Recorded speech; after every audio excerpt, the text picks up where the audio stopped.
Thank you अपेक्षा। सबसे पहले मैं यहाँ आए तमाम लोगों का उमर की यकजहती में जमा होने के लिए तहे दिल से शुक्रिया अदा करती हूँ। आज उमर को गिरफ्तार हुए पूरे 2 साल हो गए हैं और वो 2 साल पहले का दिन मेरी आंखों में बार बार घूम रहा है सुबह से। ये 2 साल हमारे लिए और उमर और जो सलाखों के पीछे हैं उनके लिए जिस तरह गुजरा है वो बिल्कुल टोटली डिफरेंट है, ज़मीन और आसमान का फ़र्क है। तसव्वुर करें, और मैं बार बार उमर से पूछती भी हूँ जब भी मेरी वीकली उनसे बात होती है, तो मैं वहाँ के अंदर के हालात के बारे में बराबर उनसे पूछती हूँ। उनका एक छोटा सा सेल है, बिल्कुल मुख्तसर सा, जिसमें वो रहते हैं। और ज़रा तसव्वुर कीजिए कि जिसके सामने ताला लगा हुआ हो और चाबी किसी और के पास हो, तो हम खुद तसव्वुर कर सकते हैं कि कितना क्लॉस्ट्रोफोबिक फील होता होगा, कितनी शुरू में क्या और अभी भी क्या, किस तरह की घबराहट होती होगी। लेकिन उमर जो है वो पूरी हिम्मत के साथ इन सारी मुश्किलात का मुकाबला कर रहे हैं।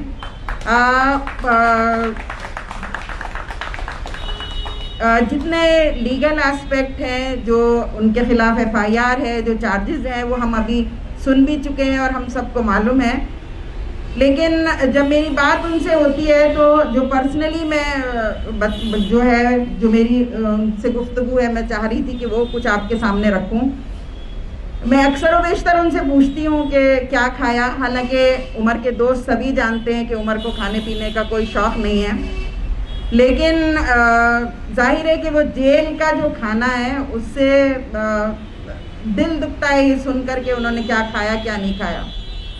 कुछ महीने पहले कोर्ट में हियरिंग थी और मैं उमर से मुलाकात के लिए गई थी और हस्बे मामूल मैंने उनसे यही सवाल किया कि कुछ खाकर आए थे, क्योंकि मुझे मालूम है कि उमर बहुत आसानी से कोई चीज़ खाना नहीं पसंद करते, जल्दी मतलब नहीं।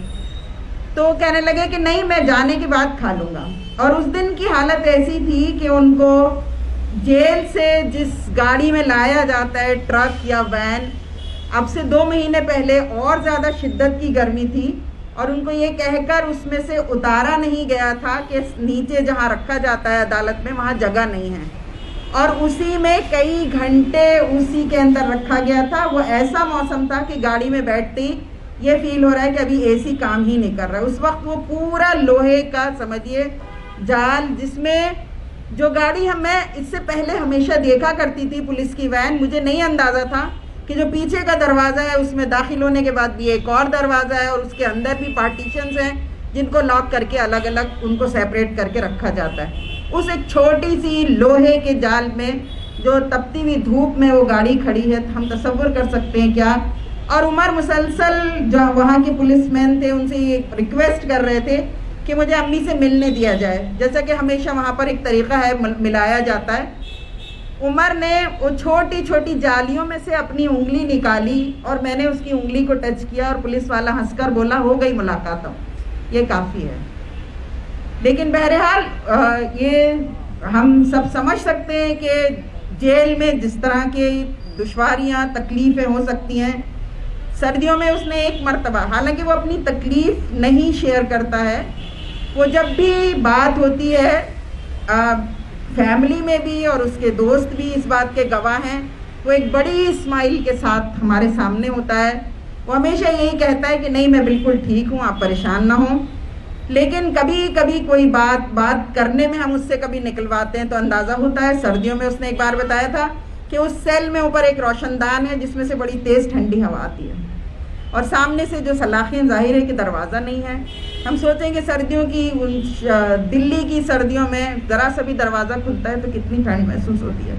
इसी तरह गर्मी का भी हाल है कि लू और तपिश हर चीज़ जो है वो होती है। बरसात के दिनों में एक बार मुझे उमर ने बताया कि मेरी आँख खुली तो मेरे सामने मेंढक था करवट, और जैसे ही मैंने देखा तो मेरे सीने पे भी एक मेंढक बैठा था, क्योंकि बाहर घास उग जाती है और बहुत सारे ऐसे होते हैं वो सब सेल में आ जाते हैं।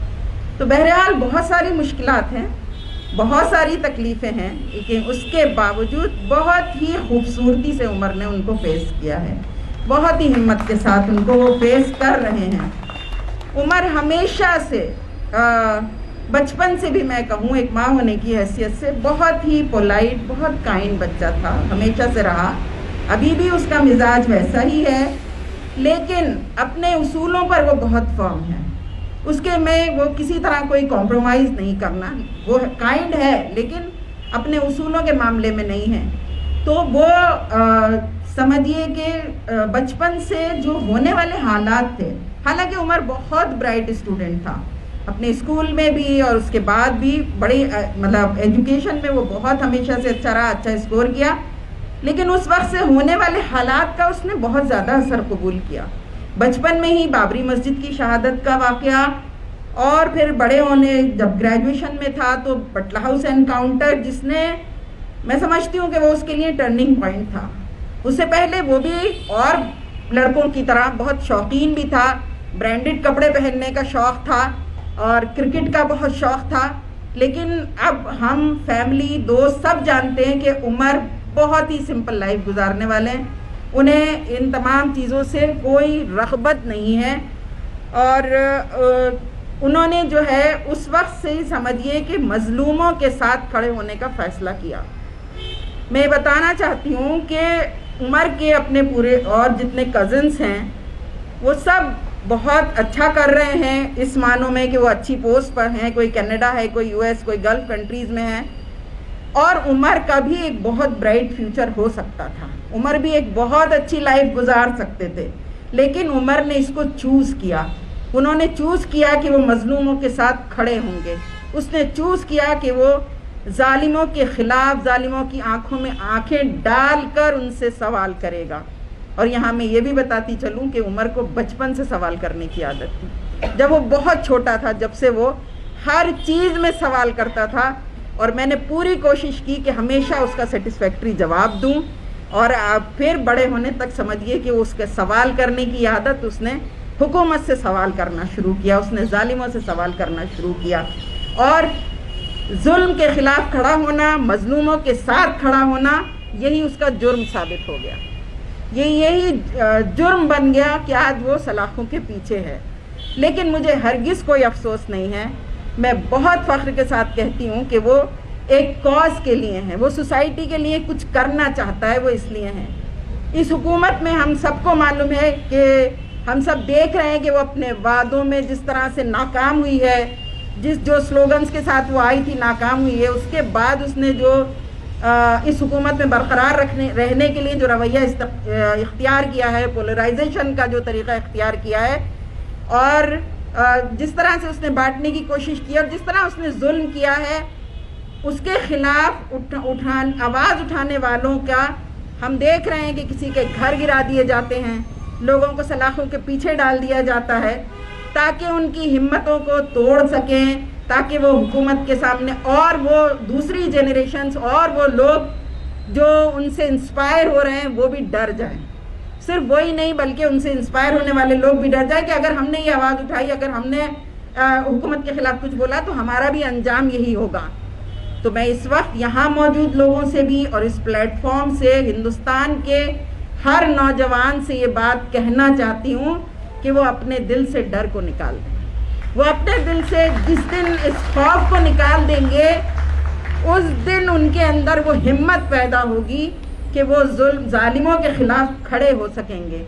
और मुझे पूरी उम्मीद है कि जिस दिन हमारे अंदर ये हिम्मत आ जाएगी तो जुल्म की अंधेरी रात ख़त्म होगी और वो खूबसूरत सुबह ज़रूर आएगी। मैं तमाम लोगों का शुक्रिया भी अदा करती हूँ और ये भी कहना चाहती हूँ कि तमाम पॉलिटिकल प्रिजनर्स को ना सिर्फ ये कि बेल दी जाए बल्कि उन पर से उन केसेस को ख़त्म किया जाए। मैं उन्हें क्या पेश करूँ सिवाय इसके कि मैं उमर और उसके उन तमाम वो लोगों को खड़े होकर सलाम पेश करना चाहती हूँ। Thank you so much.